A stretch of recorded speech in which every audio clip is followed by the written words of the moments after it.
Eu compreendo que o seu papel como ministro da Fazenda é tentar maquiar os dados para transparecer para a população que a economia está boa. Mas ocorre que a economia é número, né? E nós temos que trazer os números, nós temos que trazer os dados, né? E os dados são claros. Haddad esteve no Congresso esses dias e veio à tona todo aquele debate em torno do déficit orçamentário de 2022 e 2023. Veja só, vamos ver esse gráfico aqui para a gente analisar de forma rápida e transparente o que aconteceu realmente em 2022 para 2023. Veja, no ano de 2014, quando Dilma ainda era presidente, ela teve um déficit de apenas 37 bilhões e foi aquela maior polêmica, a maior zoada, foi a chamada pedaladas fiscais. E graças a esse déficit aí, conseguiram derrubar Dilma e conseguiram tirar assim ela do poder. Depois entrou Temer e em seguida Bolsonaro, ou seja, a direita assumiu o poder com várias medidas para sanar esse déficit. E o que aconteceu foi que o déficit ele só veio se avolumando. É só vocês observarem em outros anos aqui, em 2016 já, com Temer, que ele foi de menos 220 bilhões. Já em 2018, ainda menos 153 bilhões. Quando chegou, já com Bolsonaro em 2019, teve déficit também. Quando foi 2020 com a pandemia, o déficit foi de 898 bilhões, quase 1 trilhão de déficit orçamentário no governo de Bolsonaro. Quando foi em 2021, ele reduziu para 41 bilhões. Em 2022, é aí que está a polêmica, porque Bolsonaro não pagou nada e aí, com isso, sobrou 57 bilhões. Só que a dívida que ele deixou, que é o passivo, ou seja, o déficit de 230 bilhões, mais ou menos, deixado no governo de Lula de 2023, mais da metade foi para honrar as contas que Bolsonaro não tinha pago. E a prova está aí no gráfico, é só vocês verem aí. E durante aqui essa fala de Haddad, eu vou tentar mostrar para vocês aqui justamente isso. Eu vou mostrar através dos gráficos aqui e dos dados para vocês verem que Haddad está corretíssimo. Leve a mão o que eu vou dizer com a mesma calma que eu tenho aqui. Mas não, assim, não vale a pena trabalhar com fake news. Não é uma coisa que vai ajudar o país.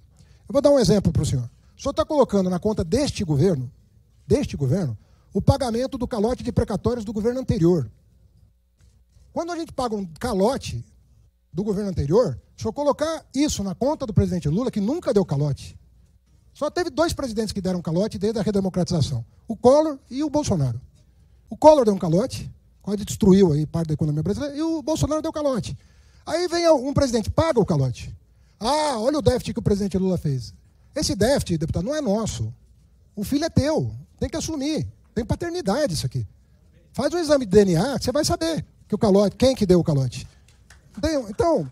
Na verdade, o que aconteceu foi que Bolsonaro se juntou com o Centrão e, junto com Arthur Lira, lançaram uma PEC para poder abrir um espaço no orçamento para poder gastar à vontade durante as eleições. E foi isso mesmo que Bolsonaro fez. Essa PEC aí, a chamada PEC do calote, que foi realmente um calote, mas devido a esse calote aí, essa PEC do calote, que foi feita por Bolsonaro, junto com Arthur Lira e o Centrão, para tentar reelegerem ele, foi dado esse calote. É só pesquisar quem quiser e vocês vão ver. Pode colocar no Google aí, PEC do calote, e vocês irão ver a realidade e a verdade. Veja esse outro gráfico aí. Veja que até 2021, os precatórios, eles vinham aumentando. 2022 foi justamente no ano que Bolsonaro deu o calote. Ele pagou bem menos do que vinha se pagando. E aí sobrou para quem? Sobrou para Lula. Lula entrou em 2023, então se aproveitou e pagou todo o calote que Bolsonaro tinha dado em 2022. Foi isso que aconteceu. Os dados estão aí, as matérias estão aí, é só procurarem. E o gráfico é esse aí, oficial. É só vocês analisarem por vocês mesmos para a gente chegar à conclusão de que a data está certa. Mas quando o senhor explica o gráfico, o senhor vai ver que o problema do gráfico não é o atual governo. Pegue o caso das leis complementares 192 e 194. Vocês deram um calote nos governadores. Vocês fizeram caridade com chapéu alheio. Vocês quase quebraram alguns estados brasileiros. O Zema, que é um apoiador do Bolsonaro, em março do ano passado estava na minha sala pedindo para pagar o calote que o Bolsonaro deu nele. Eu falei, por que o senhor não cobrou do Bolsonaro o ano passado? O Castro, o Tarcísio. O Tarcísio ficou 1 ano sem pagar a dívida de São Paulo, por liminar do Supremo, por causa do calote que o Bolsonaro deu no Estado de São Paulo. Aí o Estado de São Paulo ficou sem pagar a dívida. Foram 40 bilhões, deputado. Soma com 90 dos precatórios, quanto é que dá? E as filas do INSS? Vocês acumularam filas do INSS? É gente pobre, deputado. É gente pobre, deputado. Vocês não quiseram atender. Vocês não quiseram atender. A pandemia exigiria que o senhor acelerasse a fila e não retardasse a fila, como o senhor fez. 15 bilhões de reais de fila, que foi pago o ano passado. O senhor vai culpar o presidente Lula por ter pago um direito constitucional? O resultado primário do ano passado é uma herança, infelizmente. A partir desse ano, o senhor começa a nos cobrar. Porque esse é o primeiro orçamento nosso. O orçamento do ano passado é um orçamento que vocês fizeram. Vocês fizeram o orçamento do ano passado. E eu disse aqui, 60 bilhões já estava na piloa, que vocês encaminharam. 50 bilhões de Bolsa Família, 60 bilhões estava descoberto. Mais de 90 bilhões de precatório, a descoberto. E mais o calote dos governadores, que custaria 45, custou 27, também está na conta de vocês. Então não vale a pena. Isso são dados oficiais, todo mundo conhece. O Supremo julgou. O Supremo julgou a inconstitucionalidade da PEC do calote de precatórios e das leis complementares que tiraram o dinheiro dos governadores no período eleitoral, para dizer que a inflação estava baixa. A inflação não estava baixa. É fácil, o senhor vai colocar o vídeo da sua fala na sua rede social e vai parecer que o senhor ganhou o debate. O senhor perdeu o debate. É isso que aconteceu aqui.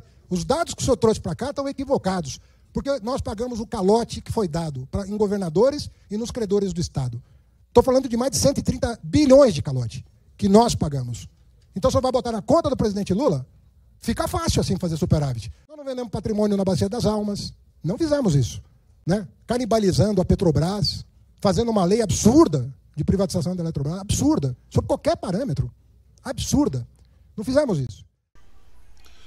Haddad falou algo aí que passa despercebido pela maioria das pessoas e que, para mim, foi o maior golpe dado por Bolsonaro em nosso país, em nossa nação, que foi a venda de ativos da Petrobras, a própria Eletrobras, e mais de 300 bilhões que ele e seu Paulo Guedes vendeu para seus amiguinhos do mercado, apenas para cobrir os déficits de Bolsonaro. E mesmo assim, se você observar em anos anteriores, ele ainda conseguiu levar as contas do país em déficit, mesmo vendendo bilhões em ativos nossos, em ativos do nosso país.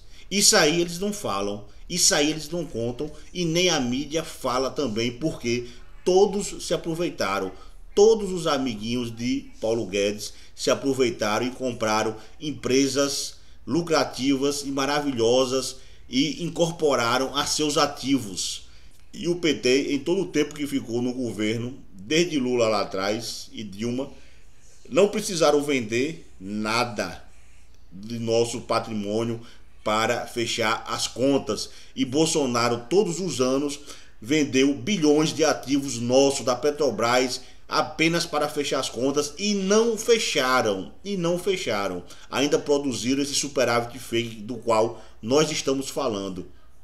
Por isso que eu digo que Bolsonaro, ele vendeu a casa para pagar as contas e ainda assim não pagou e deixou um débito enorme para o novo inquilino. Agora o senhor vem falar de tributação. Quem ganhava 2 salários mínimos pagava imposto no governo Bolsonaro. Quem ganhava 2 salários mínimos pagava imposto no governo Bolsonaro.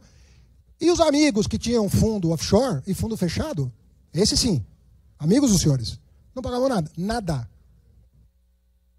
Nada. 300 milhões de reais em média depositados nos fundos fechados e offshore, 0 de imposto. 0. E o cidadão trabalhador foi registrado em folha, 2 salários mínimos, descontava o imposto de renda. Esse é o sistema tributário que o senhor quer? Votaram, o PL votou contra a reforma tributária. Esse é o sistema tributário que vocês querem? Eu fico, às vezes me chega, eu não tenho muito tempo para ficar lendo tudo, mas às vezes me chega o comentário, eu fico pensando de onde está saindo essa informação. Eu olho para o IPCA 15, para o IPCA, eu olho para os núcleos, eu olho para a geração de emprego, olho para o CAGED, olho para o IBGE. Olho para as notas de crédito de 3 agências internacionais. Olho para a SP, olho para a Fitch, olho para a Moody's. O que está acontecendo? A impressão que dá é que tem um fantasminha, sabe, fazendo a cabeça das pessoas e prejudicando o nosso plano de desenvolvimento.